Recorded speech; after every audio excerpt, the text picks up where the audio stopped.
namin. At dinala na naman po kami ng hapunan. Oden po ito. Tigisa po kami ni ate. Ayan, bagong gawa niya pa. Kainit-init pa. Ito, tigisa kami. Tsaka, binigyan din kami damit. From Uniqlo daw to. Ayan, parang sweater.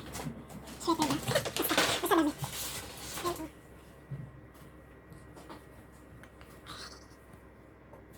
sa'yo daw yung magical. Yan daw akin dahil haba. Ito daw yung kay ate, stripe. Kasi daw mahaba. Sa gatakay daw kasi si ate, matangkad. Ayan. Yun lang naman. Papasalamat po kami sa araw-araw na blessing. Yun lang po, salamat po.